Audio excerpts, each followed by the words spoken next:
नमस्कार, very good morning. Welcome to the excellences classes.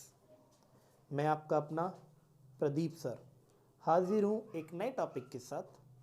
आज दोस्तों हम लोग जो स्टार्ट करने वाले हैं वो हम स्टार्ट करने वाले हैं शब्द विचार। शब्द विचार पढ़ेंगे दोस्तों। आज हम लोग क्या पढ़ने वाले हैं? शब्द विचार। शब्द विचार में जो हम पढ़ने वाले हैं इस चीज को आप देखें। मैं एक एक चीज बहुत अच्छे से क्लियर करूंगा शब्द विचार में। आज अगर मैं बात करूं शब्द विचार की तो शब्द विचार में होता क्या है इस चीज को आप देखेंगे कि इस शब्द विचार में हम शब्दों के बारे में पढ़ेंगे। तो पहली चीज हम क्या पढ़ने वाले हैं देखें। नंबर फर्स्ट, रचना या बनावट के आधार पर शब्दों को कितने भागों में बांटा गया है या शब्दों के कितने भेद होते हैं इस चीज को आप देखेंगे। तो याद रखिएगा, रचना या बनावट के आधार पर होते हैं 3। नंबर फर्स्ट, रूढ़ शब्द। क्या होता है ये देखिए।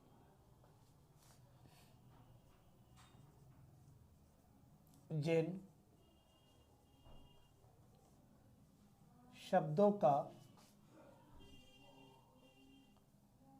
खंडन न किया जा सके, जिन शब्दों का खंडन न किया जा सके उसे कहते हैं रूढ़ शब्द। ये होते हैं 3, रूढ़, यौगिक और यौगरूढ़।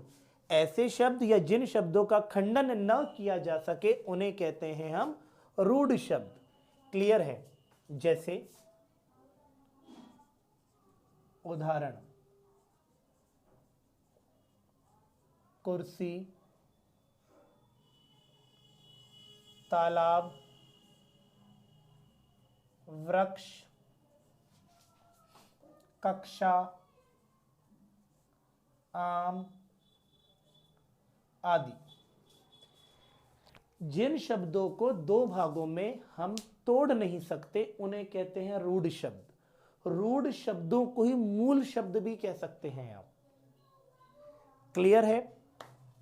नंबर सेकंड,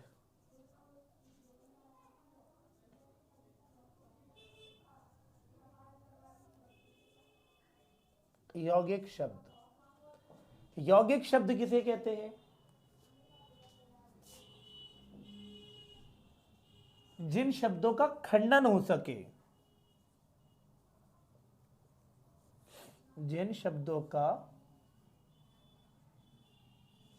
खंडन करने पर दोनों शब्दों के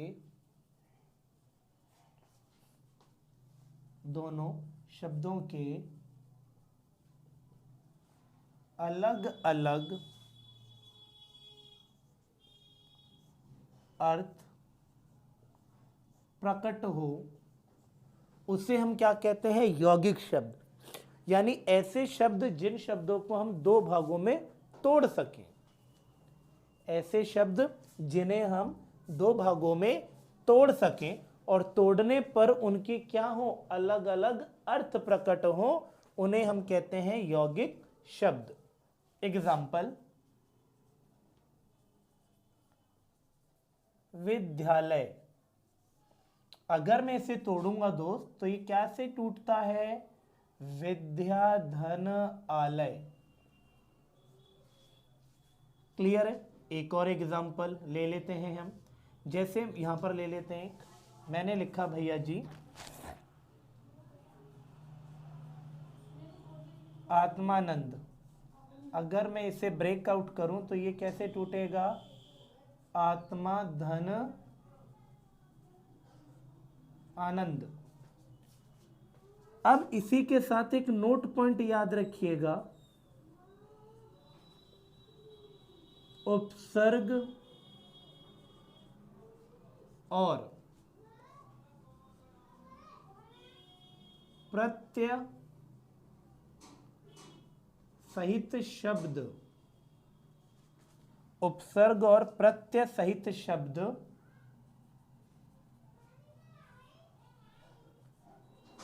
यौगिक शब्द होते हैं।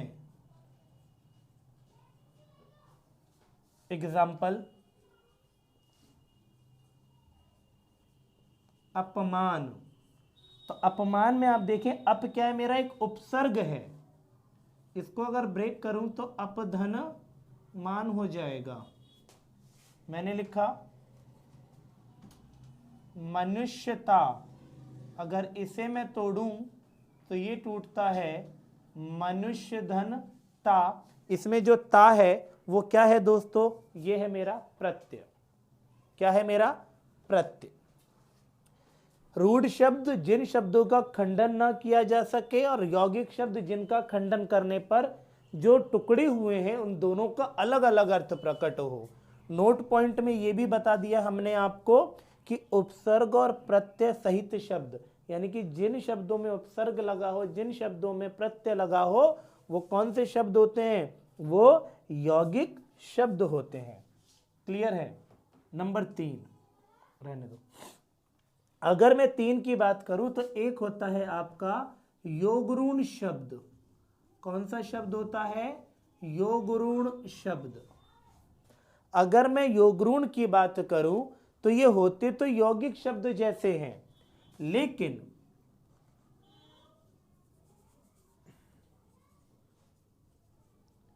इनका खंडन करने पर एक विशेष प्रकार का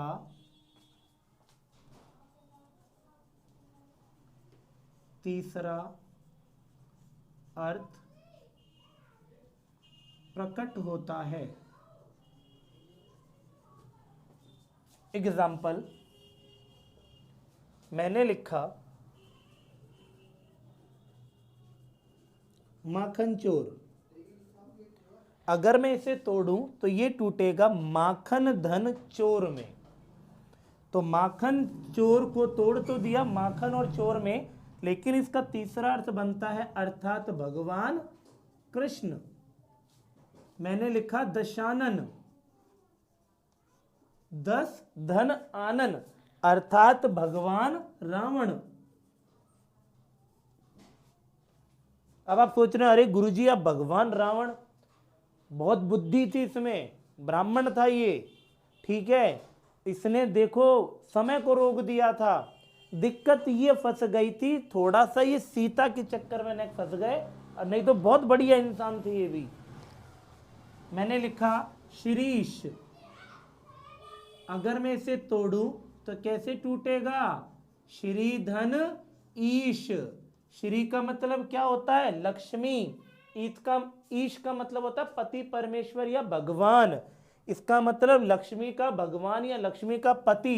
कौन, अर्थात भगवान विष्णु। तो क्वेश्चन क्या आता है मेरे भाई, पहला कि रचना या बनावट के आधार पर शब्दों के कितने भेद, 3, रूढ़, यौगिक और यौगऋण। ठीक, रूढ़ शब्द किन्हें कहते हैं, जिन शब्दों का खंडन न हो, और यौगिक शब्द जिनको तोड़ने पर टूटे हुए शब्दों के अलग अलग अर्थ प्रकट हों, और यौगऋण शब्द होते हैं जिनका खंडन करने पर एक विशेष प्रकार का तीसरा अर्थ बनता है। आप नोट पॉइंट में यह भी लिख सकते हैं, इसमें एनपी मतलब नोट पॉइंट, बहुव्रीहि समास के सभी उदाहरण क्या होते हैं, यौगऋण शब्द होते हैं। किसके आधार पर, रचना या बनावट के आधार पर। अब बताइए किसी को कोई दिक्कत, कोई क्वेरी, कुछ चीज समझ नहीं आई हो तो आप पूछ सकते हैं आप हमसे। ये हो गया किसके आधार पर, रचना या बनावट के आधार पर। आप इसे नोट कर लीजिए ताकि फिर मैं आपको एक अगला स्टेप बताता हूं। आशा करता हूं कि आपको ये चीज बहुत अच्छे से समझ आई। पता है हिंदी इजी है बहुत, आप लोग उसे खुद टफ करते हैं। ठीक है, एक दो बार प्रैक्टिस करेंगे आपको सारी की सारी चीज समझ आ जाएगी और बहुत अच्छे से आप अपना एग्जाम क्वालिफाई कर सकते हैं। इसी के साथ मैं आपको एक चीज बताता हूं। एक होता है आपका शब्द, किसके आधार पर, ये बता देता हूं, एक सेकंड रुके आप। ये करते हैं हम इतिहास, स्रोत या उत्पत्ति के आधार पर। कितने होते हैं? 4। लेकिन आप देखेंगे कहीं कहीं पर आपको 5 मिलते हैं। अगर आपसे पूछता तो नहीं जाता ये, अगर पूछे तो आप अगर 5 ऑप्शन में तो 5 टिक करें, अगर 4 ऑप्शन में है तो 4 टिक करें, और दोनों ऑप्शन में है तो पहली प्रायोरिटी आप 4 को ही देंगे। ठीक है, नंबर फर्स्ट एक होता है आपका, लिख देता हूं यहां पर इस तरीके से, देखो एक होता है दोस्तों तत्सम और एक होता है आपका तद्भव। आप सिंपल सी बात है कि अगर आप देखें जो शब्द संस्कृत के हैं वो तत्सम, और जिनमें परिवर्तन होकर के जो शब्द बने उन्हें कहते हैं हम तद्भव। अगर मैं इसको तोड़ूं तो ये बनता है तत्धनसम, और ये बनता है, इसे भी तत् कर सकते हो आप क्योंकि ये व्यंजन संधि का रूल है, यह आधा अक्षर होता है, तत् धन भव। तत् का मतलब होता है उसके, क्या होता है? उसके। सम का मतलब होता है समान, और यहां उसके को मतलब है संस्कृत से। किससे है दोस्तों? संस्कृत। ऐसे शब्द जो संस्कृत के समान हैं, जो संस्कृत के समान है। यहां पर तत् का मतलब वही हो जाएगा उसके और संस्कृत। भव का मतलब होता है परिवर्तन, यानी ऐसे संस्कृत के शब्द जिनमें परिवर्तन हुआ है वो क्या बन जाएंगे? तद्भव। जैसे मैंने लिखा वृक्ष, प्रथम, वरयात्रा, वक। मैंने लिखा भैया जी अग्नि, मैंने लिखा भैया जी विद्युत, मैंने लिखा शिक्षक। ये सारे शब्द किसके हैं? संस्कृत के। अब देखो वृक्ष, इनका तद्भव रूप क्या होता है? पेड़। प्रथम को क्या बोलते हैं हम? पहला। वरयात्रा को क्या कहते हैं? बारात। वक का मतलब क्या होता है? बगुला। अग्नि को क्या कहते हैं? आग। विद्युत का मतलब क्या है? बिजली। शिक्षक का मतलब क्या? अध्यापक। वर्षा को क्या कहेंगे? बरसात या बारिश। ठीक है, आम्र को क्या कहेंगे? आम। ये होते हैं आपके तत्सम और ये होते हैं आपके तद्भव। उसके बाद आता है दोस्तों आप लोगों का एक देशज और एक होता है विदेशज। इसका अगर मैं खंडन करूंगा तो देश धन ज, और ये विदेश धन ज में ज का मतलब होता है दोस्तों जन्म लेना। क्या होता है दोस्तों? जन्म लेना। देशज ऐसे शब्द जिनकी उत्पत्ति अपने ही क्षेत्र में हुई है, अपने ही देश में हुई है। जैसे मैंने लिखा भैया जी चप्पल, मैंने लिखा भैया जी खटिया, लोटा आदि। विदेशज जिनकी उत्पत्ति विदेश में हुई है, स्कूल, कॉलेज, दारोगा।